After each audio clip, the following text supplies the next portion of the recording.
Declan Rice to return to London Stadium for the first time since his £100 million move to Arsenal. The Gunners take on Moyes' boys in the Carabao Cup on Wednesday night. We preview that clash here on another episode of the Chronicles of a Gooner podcast. It's the big match preview. Hey everybody, how's it going? Welcome back to another live episode of the Chronicles of a Gooner podcast. It's the big match preview here as we look ahead to, another game for the Arsenal. The games are coming thick and fast at the moment. The Gunners have only just recovered from that victory over Sheffield United at the weekend, but they have to very quickly turn their attentions to the London Stadium where they face Declan Rice's former club, West Ham United, hoping for a place in the next round of the League Cup. I always call it the Carabao Cup. And then what happens is, so I finally get used to calling it by its sponsor name, and then it will change. And then I'll still call it by the previous one. So I think what I'm going to do from now on is just call it the League Cup. I think that's the safest way, right? I think that's the best way to go. Big hello to everybody joining us in the live chat at the moment. Hope you're all good. Hope you're all well. Hope you're enjoying your Tuesday so far. Before we start, I just want to say a big thank you to everybody that tuned into yesterday's episode. It was the first episode of the debrief, which is a brand new content strand here on the Chronicles of a Gooner podcast. Got lots and lots of feedback, lots of positive feedback, which I'm delighted about. Got a few bits of feedback that I think are very, very valid and things that I'll definitely be taking into consideration and moving forward. So I'm really, really looking forward to implementing some of those ideas because they're really good ideas. And I thank you guys for them. And a couple of bits and pieces about what we need to do better, which I'm definitely keen to hear. Because at the end of the day, if you guys don't like it, if you guys aren't interested, what's the point? Always lovely to hear from you guys. And thank you for that. It is very, very much appreciated. I feel like, though, when we're going into these discussions in the build up to League Cup games, I have to always caveat the conversation with this. I don't actually really care all that much about this competition. And I know that sounds wild, right? Because as I said to you guys, I think it was yesterday when we were talking about, the preview show that was coming around this game. I think I said something along the lines of this is at the bottom of my priority list. And it really, really is.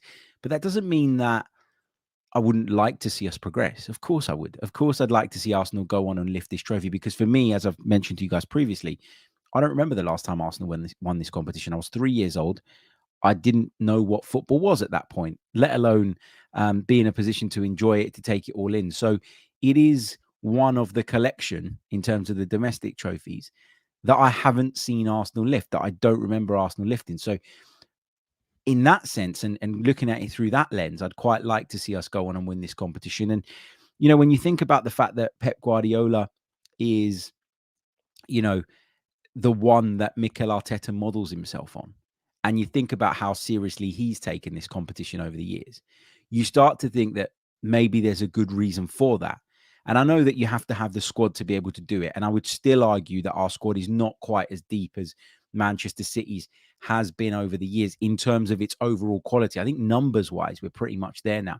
But there's still a few players in the group that you look at and you think, bit of a drop-off here, not good enough to play top level week in, week out, good enough to be a squad player, happy enough to play that role within this setup and within this team and all the rest of it. But, do we have two teams essentially of similar caliber that could go out and split the games?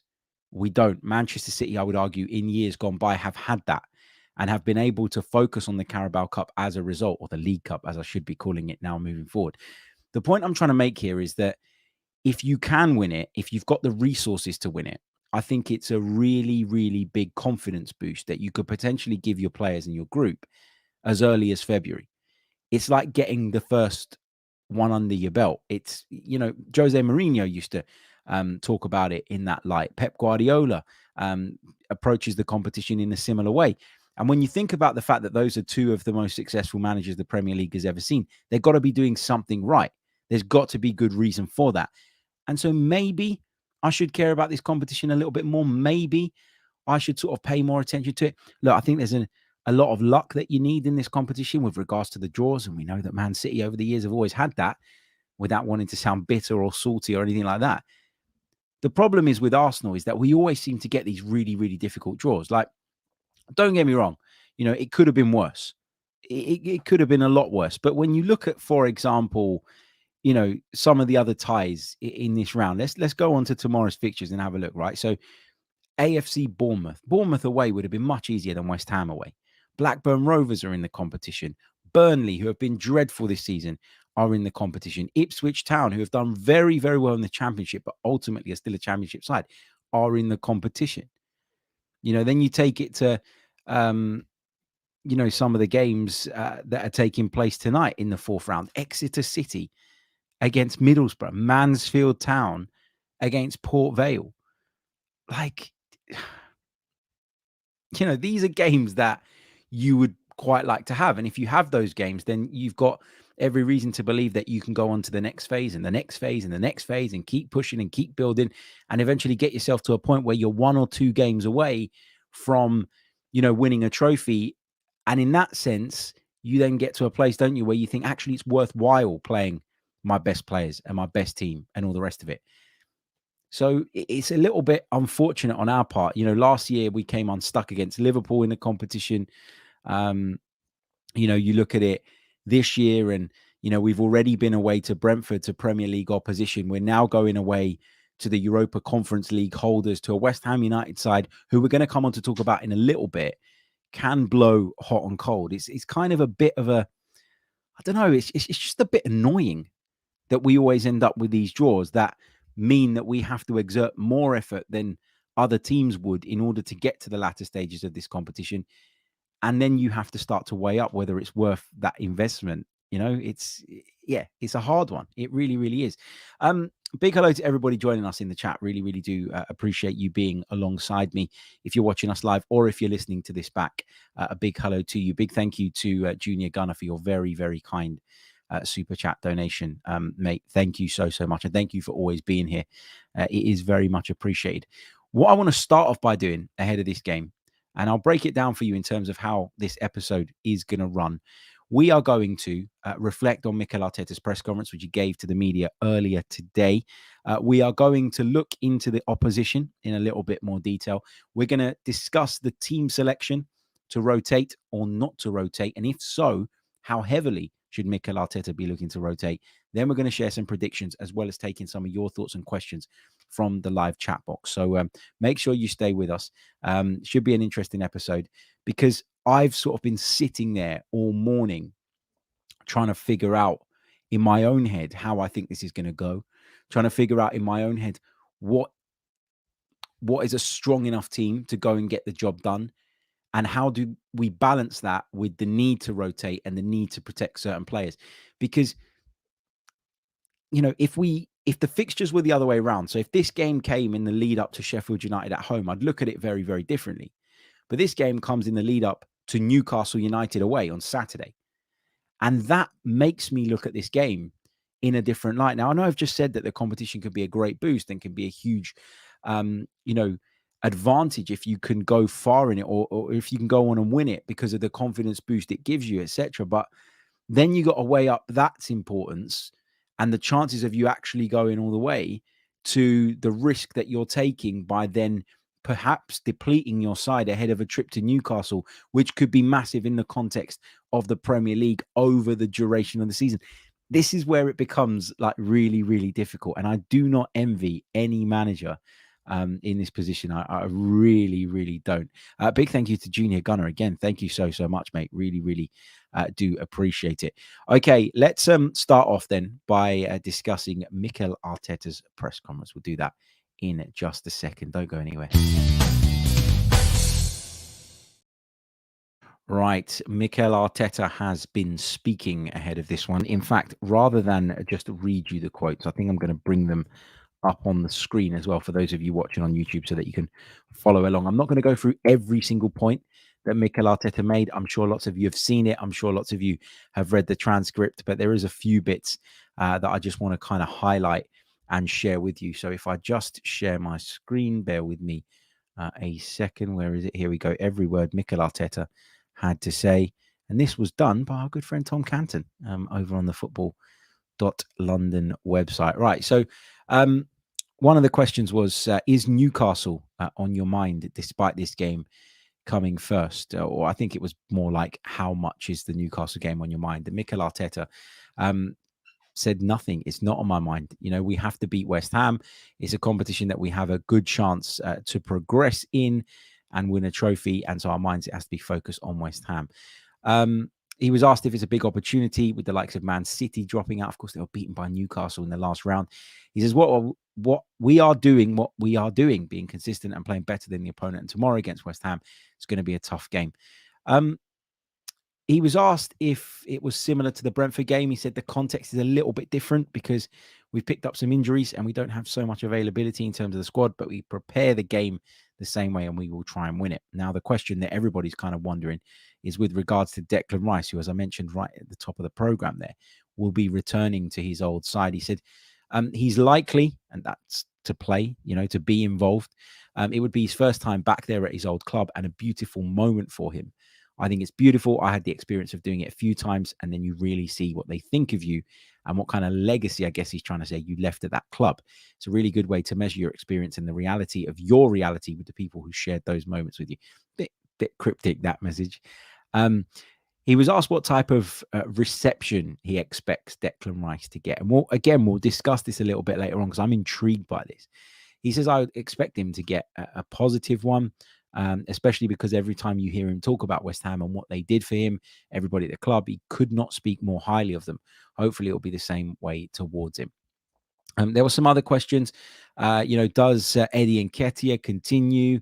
Or do we rest him because of the injury problems that we've got up front at this moment in time? Mikel said we have to be conscious with the amount of minutes that these players play. He started a lot of games in the Premier League, but in terms of how we've utilized him, I think he's fresh, he's in a good moment, and when players are like this, they have to be used, whether that's from the start or the bench. We will see. He was asked whether it's another opportunity to rest Martin Odegaard. We heard he's got a bit of a hip problem just the other day. Mikel said we rested him the other day, and now it's about how long we rest him and how we manage the minutes and the rhythm that he needs to be at his best. We had the opportunity to do it at the weekend. We didn't use him in the end, and so that was a good offload for him. And then they were talking about, players having niggles and how it's impossible not to have any niggles at this level of football, how it's impossible to be 100% all the time when you basically play a game every 3 days, which I thought was a valid point. There was a question asked about Gabriel Jesus because, of course, he is sidelined at the moment. There was a question asked around the time frame with regards to when he's expected to return. And Mikel said with him, I'm not going to put any time frame because I did it once and I got it totally wrong. We need to be cautious because we need to treat him in the right way, but he's already pushing everybody. He wants to be back as quickly as possible and we need him. So that is great. There was some talk about the midfield squad building, the future of that. One of the questions was with regards to Thomas Partey. Mikel Arteta said in his press conference ahead of the Sheffield United game that he didn't really know how long he was going to be out for, and he didn't really understand fully the extent of the injury at that point. And so he was asked, is there an update on that? And he said, I think he will be out for weeks. I don't know how long, but he's got another appointment today and we will know more after that. And then there was the question put to him, which I thought was a good question. Is there a wider concern about his injury record since he's had spells in and out of the team? And Arteta said, yes, it's a big concern because when Thomas is fit and available, he's been part of the team. We have seen what the results and the impact is that he has on this team. This season, we have more protection, especially for that reason as well, because we know in the past 2 seasons what has happened and the impact that it had when he wasn't there. So we had to address that. And now it's happened and it happens in football. He says, I'm sorry for him because I think he's doing every single thing that he can do right to be there. He was gutted. We are all here for him. He needs to lift himself up again and with our support, go again because he's a player that is critical for us. So Mikel Arteta kind of sharing our concerns as fans with regards to Thomas Partey's fitness. I do feel like we're getting to the point where we're probably going to have to think about replacing him in the summer. If an opportunity comes up in January, by all means, go out and make it happen. But these bigger signings, and I assume that replacing Thomas Partey will need to be a bigger signing, tend to happen, don't they, in the summer windows more than at any other point. So yeah, for me, I think this is one that we're probably going to have to wait until the summer for. But those were the kind of key points from Mikel Arteta's press conference. Remember, you can go on YouTube and you can watch it in full. You can read the transcript, etc., etc. I'm always conscious, like when I'm reading through a press conference transcript, that I'm kind of like reading it word for word, trying to not, put the wrong message across with regards to anything Mikel Arteta said, but sometimes it doesn't all totally make sense. And I feel like the flow of the podcast is impacted a little bit by that. So apologies for that. But anyway, look, we're going to take another really, really, really, really short pause. And then we're going to focus and home in on our opposition, West Ham United, who we face at the London Stadium on Wednesday night. Be back, I should say, in just a moment. Okay, what are you guys saying in the live chat as well? Wandering Minstrel says he's hoping for no injuries. Yeah, you and me both, man. Stubb says, I think we'll start a similar lineup to the Sheffield United game. So a strong team with a few changes, but having some core players in the side, which means that the level doesn't drop off too dramatically. I think that's probably what Mikel Arteta is going to look to do. Has a slightly different approach. Says, just chuck in the youth. There are just too many games. Cesar says it can also be a good thing because it keeps our whole squad on their toes. I assume he's talking about maybe going with a strong team and the number of games that we have. He says it's less likely for a sub to make an impact in a more important game. If they go out cold with minutes under their belts, they'll do better when, of course, called upon in some of those games. I think that's a good point. You want players to be sharp, don't you? You want your fringe players to get minutes where possible so that, as you say, when they're called upon in big moments and you rely on them and you need them, it isn't them coming on cold. I think that's a great point. Henry says, I'll be there tomorrow, H. I'm sitting with the Essex boys, so I'll be sitting on my hands. Do you know what? I'm not going to be there tomorrow. Well, the bad news is I'm not going to be there. That's bad news for me.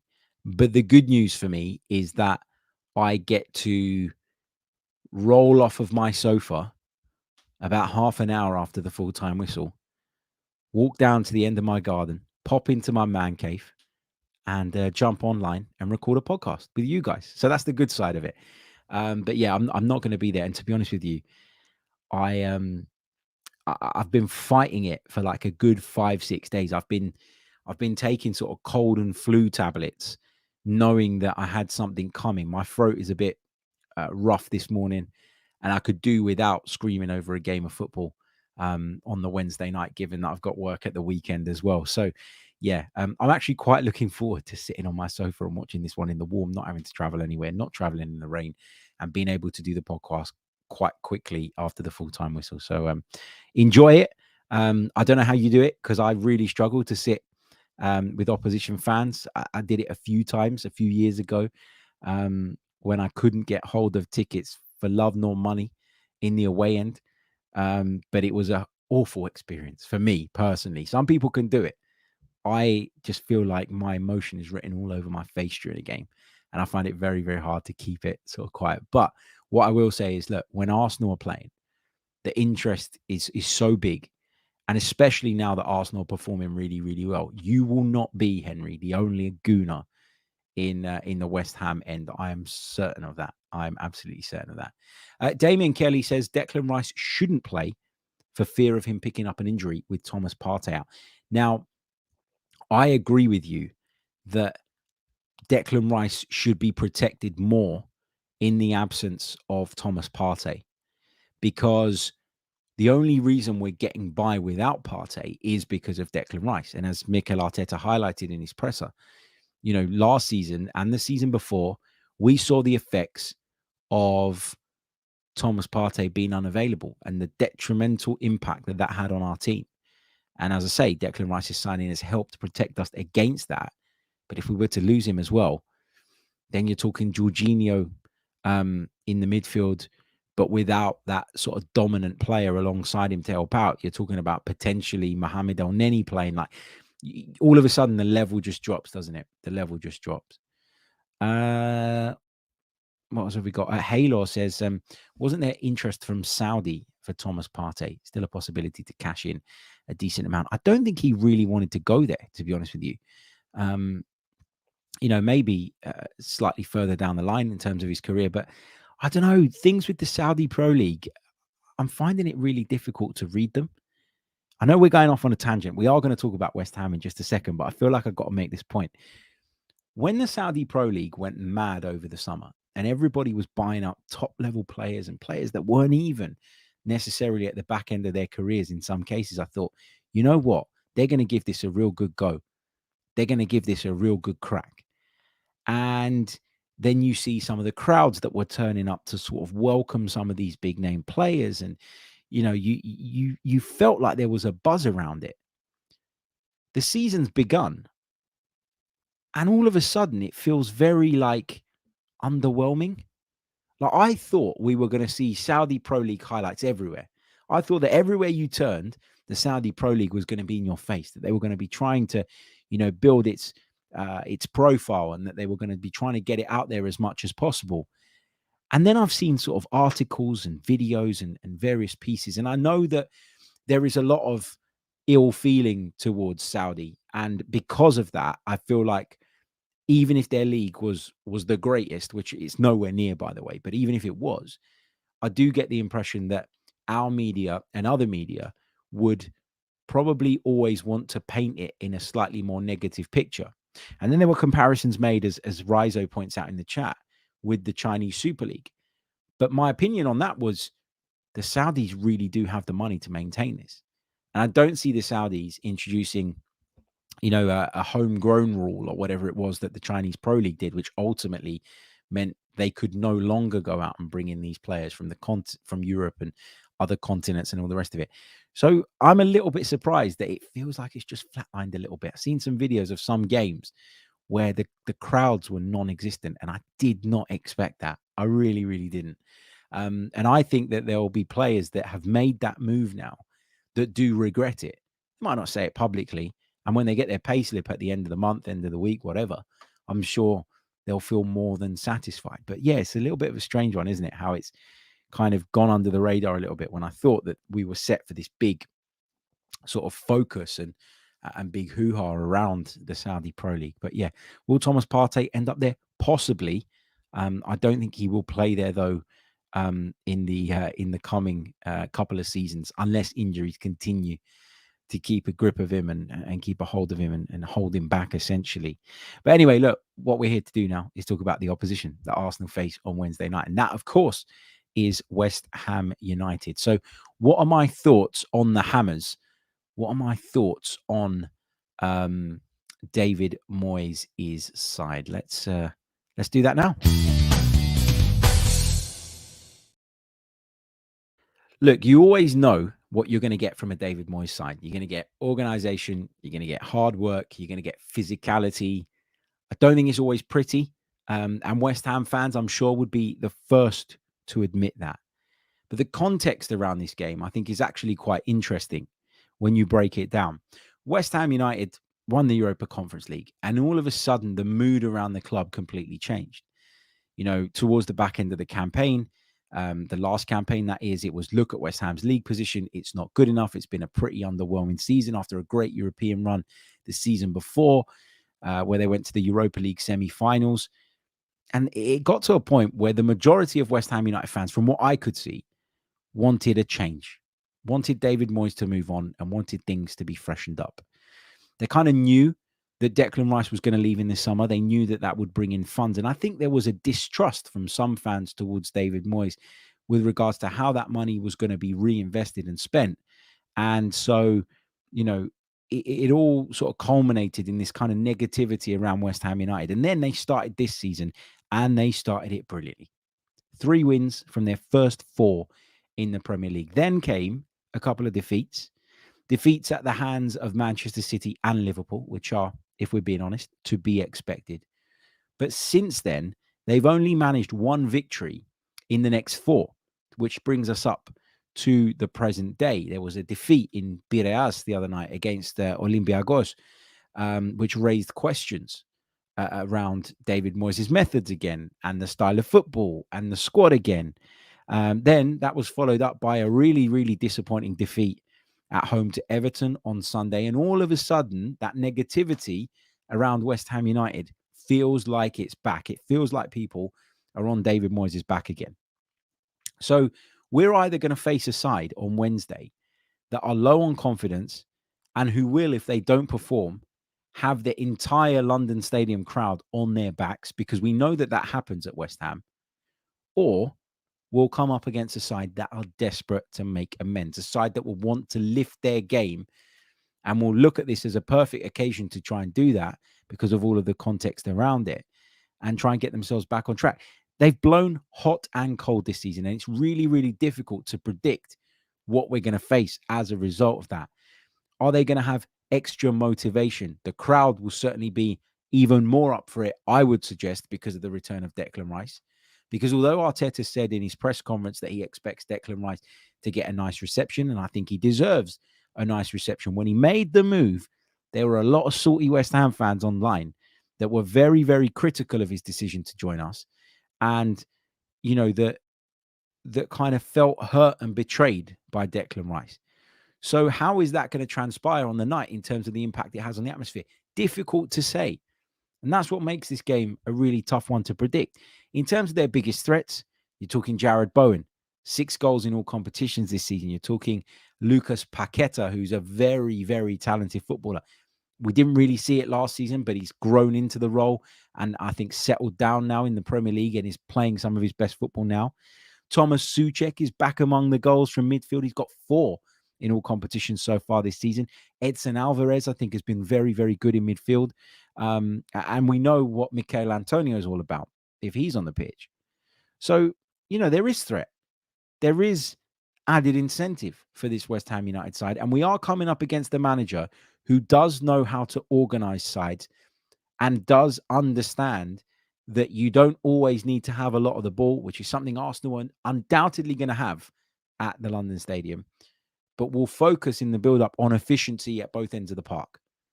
So you'll have to forgive me, but if we are going to rotate heavily, which I think we just might, I'm not massively confident about this one because of all of those factors that I've just mentioned. Let's go over to the live chat and see what you guys are saying as well. Just going back to the point I made a little bit earlier on, Canterbury Gooner says there'll be plenty of Arsenal fans in the home end tomorrow. Yes, there will. Canterbury Gooner also says, do you think Odegaard might start tomorrow as he was rested on the weekend?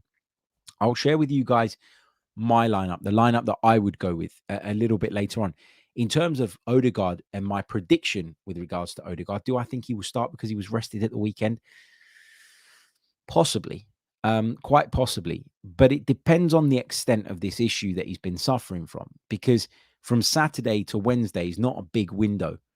So if he was rested because he needed to be rested at the weekend, then, you know, I'm not necessarily sure that you're going to get the same result that you would get if you leave him off for a whole week, as opposed to if you throw him into a game that I expect to be quite physical, quite combative, and quite competitive. What I will say is if you go back a few seasons ago, when Martin Odegaard first arrived at the club, West Ham away was probably his best performance around that period in an Arsenal shirt. I think that we should probably leave Martin Odegaard out from the start if there is any question mark or any doubt around the injury, the problem that he is carrying. Okay. I think it's time for me to share with you guys my lineup. But hold on, let me take a couple more of your comments here. Constantinos says, I really want to see Rambo back in goal. Rizo says that we should start Odegaard fresh against Newcastle. G. Abe says, sit Rice and Saliba out. And Afsar says, moon the likes. Yeah, make sure you do it. What are you waiting for? Hit the like button. If you haven't done so already, it really, really does help. And just a quick plug once more for yesterday's brand new show that we started on the Chronicles of a Gooner podcast, the debrief, where we looked back on all the weekend's big stories through an Arsenal lens, of course, but we tend to just jump around and speak about other things as well. And we're going to be doing that weekly off the back of your positive feedback. So a big thank you to you guys for that. But anyway, let's do then my starting lineup. Now, remember, this is the starting lineup I would pick, not necessarily the one that I predict Mikel Arteta is going to pick. So feel free to pull this apart right after this. Okay, so here is my starting 11. Now, I know it's a bit weak in certain areas. And I know I've taken a gamble that a few of you in the live chat would not take, judging by some of your comments throughout the program so far. Ramsdale would return in goal for me. I think he deserves that opportunity. I don't think Raya's been amazing. I think that Raya had exactly the type of game that he needed at the weekend against Sheffield United, a very easy one, a very comfortable one, and one in which he could just kind of go under the radar, which is what needed to happen given the sort of noise around the decision to sort of move him ahead of Aaron Ramsdale in the pecking order. Across the defence, I've gone with White, Tomiyasu, and Gabriel at centre-back with Kivior at left-back. Few reasons for this. I think that this defence worked well when we played Brentford away in the Cup. I thought Tomiyasu had a great game at centre-back, and that means that William Saliba can have a rest. Gabriel, I would bring back into the team because, I think he's physically very robust, so I don't worry about him in the way that I worry about some of our other players when it comes to a physical game. But also, he had a rest on Saturday. I think maybe part of the plan was to give one a rest at the weekend and one a rest on Wednesday night. So Gabriel and Tomiyasu at centre-back for me. Kivior would come in at left-back, and Ben White would play at right-back. Again, I know that White played at the weekend. Again, another player that we keep getting told can play through injuries, can play through niggles, can play through problems. As for the other side, Jakub Kivior, he started at the weekend, but he hasn't played a lot of football lately. So he should be fit enough and ready to go again just a few days later. Moving into midfield, I've put Jorginho in there. I've put Declan Rice in there just because I don't think we can afford to weaken it anymore in Thomas Partey's absence. Not at a place like this, not against a physical West Ham midfield. And Declan Rice, as much as we want to protect him and wrap him up in cotton wool, he will be chomping at the bits playing this game. He really, really will. He will so badly want to be involved in this one. And then I've gone with Kai Havertz as the third midfielder. I said that I probably wouldn't push or risk Martin Odegaard if there is any concern about the injury that he's carrying. Happy for him to come off the bench if we need him and all the rest of it. But I probably wouldn't start him. And I think Havertz has done okay in that role, playing as the right-sided 8 rather than the left-sided 8. I think it suits him a little bit more. Plus, Havertz has got that physical profile that I think we could really do with in a game like this against Land of the Giants FC, West Ham United. So for me, that's the midfield, Jorginho, Rice and Havertz. I'd go with Trossard from the left, again, came on and had a good impact at the weekend. And Nketiah would continue down the middle, fresh off the back of his hat-trick. And then I had to think about the right-hand side. There's a part of me that thinks that because Bukayo Saka missed the Man City game and then had the international break, that he should be able to play in this one. There's a part of me that thinks he needs to play his way back into the kind of form that we've seen over the last 12 months. So there was a temptation in my mind to put Bukayo Saka in this, but I think they're just going to kick lumps out of him. I think that he's going to get that treatment that Bukayo Saka always bloody gets. And so for me, I think I'd take him out and I'd put Fabio Vieira there. Thought about Reece Nelson. I just don't think Mikel Arteta really likes the idea of Nelson from the right-hand side. I don't really like the idea of Nelson from the right-hand side. The other thing that crossed my mind was Trossard on the right, Emile Smith-Rowe on the left. But then Emile Smith-Rowe made his first start in 500 days the other day or something in the Premier League. Is he going to have enough in the tank to start another game a few days later? So that's a big question mark. He was one of the players that I probably would bring in to this side if possible. But again, you've got to manage his fitness. We've had problems with him over the years. So, that he was one of the ones that was on the cusp of missing out. The cusp of being in this team for me. Again, this is my team. The other thing that I thought about, I have to say, and you are going to absolutely slaughter me for this, and I'm not winding you up, I promise. I thought about the idea of Cedric playing at right back and giving Ben White a rest as well. But then you think about what West Ham have in those wide areas and how they're going to try and attack you. And I think you're almost sort of giving Tomiyasu, too much to do if you put Cedric Suarez alongside him there. So, that's the team that in the end I settled on. But I would accept arguments for Saka in the side. I would accept arguments for Declan Rice not to play, although I don't think personally that's the way to go in this one. I would accept arguments for Reece Nelson or Emile Smith-Rowe being in the starting 11. I think Martinelli and Saka are so important to us. I just want to protect them. And maybe that's me being overprotective and not really paying this game the respect that it deserves. I don't know. Let me know what you guys think in the chat box. Let's see what you guys have got here. Canterbury Gooner says, I would put Emile Smith-Rowe in for Rice. Do you not think that's a bit too attack-minded, though?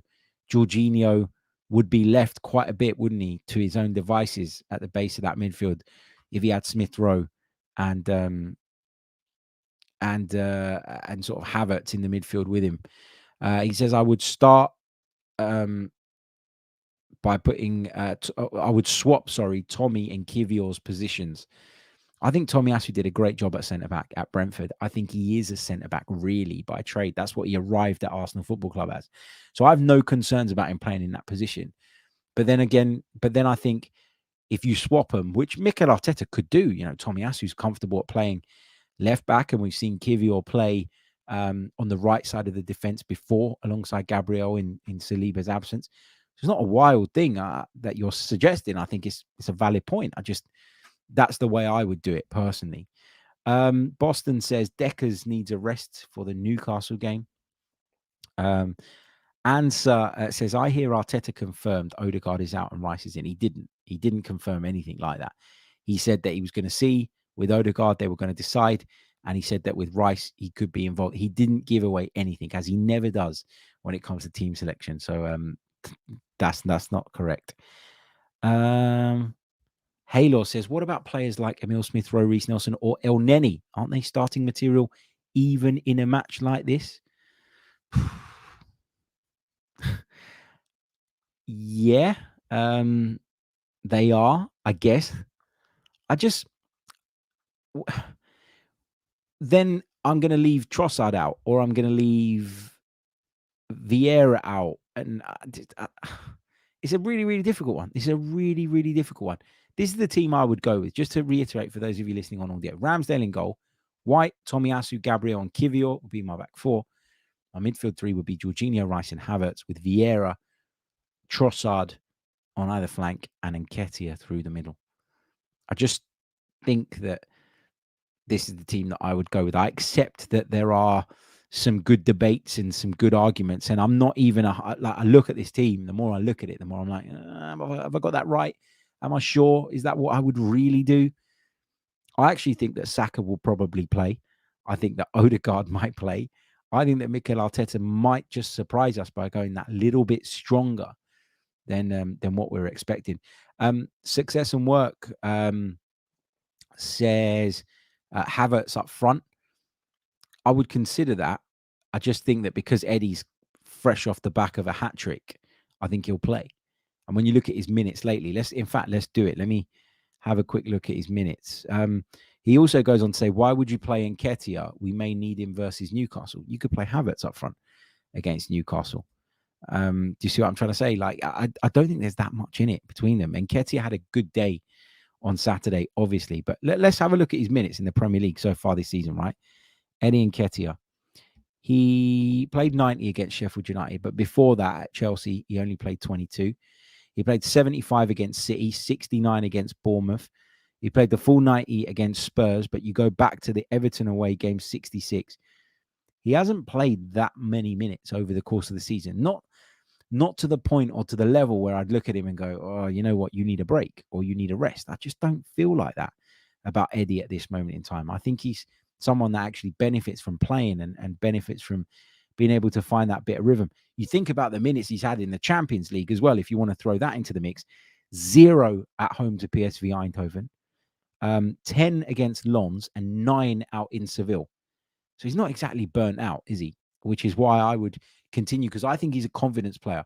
I would continue with him because I think it would benefit him more if he was to play and play well, because it would build on that momentum that he's found and discovered off the back of scoring that hat-trick. And I think when you're really, really confident, which he will be at this moment in time, which is good for us, which is what we need him to be, I think leaving him out of the team, albeit in a League Cup game and a game that isn't seen as a priority, it might have a negative impact. I don't know. A couple of you suggesting Emil Smith-Rowe coming in for Declan Rice. Look, I would, in an ideal world, prefer not to see Declan Rice play. As I said to you before, I want to see him wrapped up in cotton wool and put away in the cupboard, locked away. Leave him there, not in a literal cupboard, but you know what I mean. Like, I don't want to take risks with him. But I just looked at all the other options without him, and without Thomas Partey as well, and without Jurriën Timber that could, have come into midfield had he been fit and available. I think about the idea of Zinchenko, who people keep saying to me should be considered as a midfield option. He has never played there in terms of as a starting position for Arsenal since he arrived at the football club. That tells you what you need to know about Arteta's view on that. But also, the guy's ankles are made of marshmallow. So I don't want to risk him either. And I know there will be certain players that you see as more important, but you've also got to judge each player on their ability to stay fit and how physical they are in terms of, being able to withstand a big number of games. Some people have a higher threshold than others. Declan Rice, I don't want to jinx it. Touch wood. I'm touching wood as I say it. Declan Rice is one of those players that can manage a slightly bigger workload than most. And when Thomas Partey is back fit and available, if you want to leave him out and give him a breather, by all means do it. But if Mikel Arteta is serious about this competition, as he's been telling us all morning, then to leave Declan Rice out would be, I don't know, it would go against that. It would send a different message, in my opinion. But we'll see. We'll see. Okay, we're going to take some of your questions from the live chat before we finish off. Don't go anywhere. Plenty more Arsenal chat to come. Just a quick reminder, if you haven't done so already, please leave a like on the video, subscribe to the channel if you're brand spanking new as well. It really, really does help. Also, subscribe on the audio platforms as well. You can find all our content there too. Leave us a review if you're listening on Apple, on Spotify, all the rest of it. Check out yesterday's episode, the first episode of the debrief, a new content strand that we're bringing you here on the Chronicles of a Gooner podcast. So do go back, have a look at that. Any feedback is, of course, welcome. We're going to take a really, really short break, and then it'll be your questions, your comments from the live chat. So start filling it up. You made me doubt my team selection now. The more I think about it, the more I'm like, is that too strong or is it too weak? It's certainly not too strong. If anything, it's too weak, I think. But yeah, we'll see. Trevor brings up a point in the chat box where he says Arteta's thinking of letting Ramsdale go at the end of the season. I've had no information that is even a consideration at this moment in time. If there is unhappiness, it's not on Mikel Arteta's part. It's the other way around. It would be that Aaron Ramsdale would be wanting to consider his future because he believes that he deserves to be the number one somewhere. And I agree with him. But also, this is one of those narratives that is just going to keep on going until Aaron Ramsdale, Aaron Ramsdale finds his way back into the side as number one. And for me, I think I said it the other day, we got to stop giving oxygen to it. We got to stop giving it airtime. It's hard because when David Raya doesn't perform, the first thing you want to chat about and the first thing you think about, especially if you're a Ramsdale supporter, the first thing you want to talk about is that. But we're almost playing into the hands of those that want to make a big song and dance about this, that want to create a narrative around it, that want to keep hammering it home because it brings clicks and it brings interaction and all the rest of it. I don't think that Mikel Arteta will want to let Aaron Ramsdale go at this stage. He might be helpless to the situation come the summer. But at this moment in time, I think we're good. I think we're fine. I think Aaron Ramsdale will be working hard behind the scenes, trying to force his way back into the team. And as Arsene Wenger said the other day when he was working on beIN Sports, if I were Aaron Ramsdale, I wouldn't be giving up just yet. Okay, thank you to Matthew, who says that the debrief was good. Thanks a lot, mate. I don't know if next time, and again, let me know your thoughts on this. So just going off on a tangent again very quickly. Do you think that instead of like going across loads of different leagues or whatever, we just pick like 3 or 4 big stories, because not every week will we have as many as we did this week, because of course it was a special week. We had the Classico, we had Napoli Milan, we had Inter Roma, we had all of those games, and then we had that incident in France, which hopefully doesn't bloody happen every week. So we had quite a lot to discuss this week. But I think going forward, what we should probably do, if you agree, let me know. If you disagree, also let me know, on the debrief, is maybe just highlight the 3 that we think are the best in terms of the most interesting, and go into those in a little bit more depth, rather than trying to cover every single base and just doing it a little bit rushed. I don't know. Let me know your thoughts. Canterbury Gooner says, do you think the Hammers will go strong tomorrow night, especially after losing to Everton? I do. David Moyes has tended to make changes in cup competitions. He has tended to rotate certain players. But given the context around this game, which we discussed a little bit earlier on in the show, and where they find themselves, and the fact that he kind of needs a result to get everybody off his back, I think he will go strong, because he will see this as a game that could potentially get their season back on track. So yeah, I think you will see a strong side. Okay, what else have we got? DJ Wells says, do you get told off by BBC London over your commentary on Arsenal games for being biased? And as an Arsenal fan, I would have reacted just like you did with Nelson's goal last season. No, I don't. I don't, because obviously we're a London-based station, so we cover the London clubs. I think if I did it in a game between 2 London clubs, then I'm sort of walking a bit more of a tightrope in terms of, the 2 sides of what I can and can't get away with. Everybody knows I'm an Arsenal fan. One of the reasons I cover Arsenal for them is because I am an Arsenal fan, and so I follow the club closer than anybody, more closely than most other people would, etc., etc. So, there's the advantage to that. When Arsenal are playing a non-London club, it is not an issue to be a little bit biased. It'll be the same if QPR score a goal against Leeds in the Championship. It would be the same if West Ham scored against Aston Villa. That's just it's local radio, so that's not an issue. But obviously, it's hard for me because I can't hide the fact that I'm an Arsenal fan, and nor would I want to. But where I do struggle a little bit is where I'm sort of trying to do more and more commentary. I have to look. I don't have a problem with this. Once I start a game, I'm in the zone and I'm able to do it the way it should be done, and I'm confident in my ability to do that. I did Luton against Tottenham the other week, and I thought, listening back to it, that I was very neutral, very respectful to both sides, and I thought I did a pretty good job of it.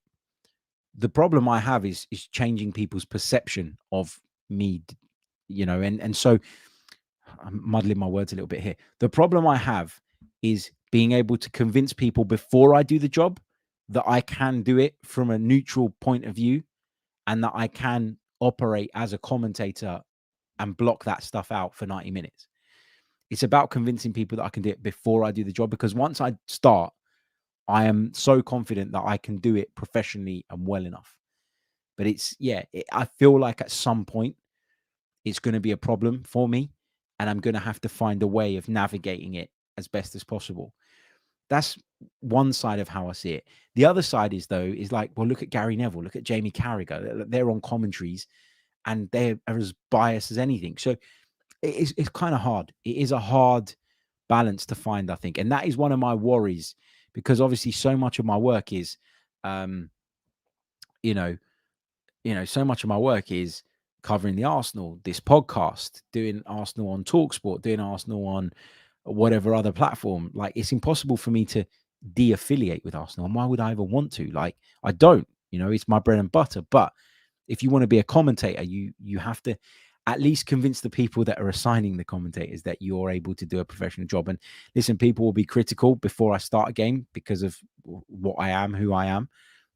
But it's on me to then prove that I can do it well, and I will, if given the opportunity, of course. Tom says, yep, going back to the debrief, it'll be good just to pick whatever the most interesting / crazy news of the weekend is across all the leagues. Yeah, I think we'll pick out one point we'll pick out something from the Premier League because, we're here. It affects Arsenal. I'll always lean towards Serie A because I know more about it than I do some of the other European leagues. But yeah, we'll always look for the best stories. Okay, I think I'm going to leave it there. I have to share with you guys my prediction before we go. Thank you for tuning in as always. You're not going to like this. You're not going to like this. Look, I just think about the rotational element. The fact that we're away from home concerns me. I was a little bit concerned about the trip to Brentford, and we're up against a much better side, I think, in West Ham United in terms of what their ceiling is like because of the players that they've got. I think the fact that West Ham are on a difficult run works against us. I think the fact that we've got Declan Rice among our ranks works against us in terms of their motivation. I think we could get beat 1-0. I really, really do. I hate to say it. I never want to predict Arsenal defeats, and I shouldn't, given, what Arsenal have done in recent years and how good they've been and the improvement they've made. But I see West Ham nicking this by a 1-0. I'm sorry to say. That's my prediction. Anyway, leave yours in the comments below. I'm going to head off before you all come at me for that. And I'll see you all tomorrow night after the game, where we're going to break the game down. Looking forward to a late night edition of the Chronicles of a Gooner podcast. Like, subscribe, share, all the rest of it. I'll see you all soon. Until next time. Goodbye.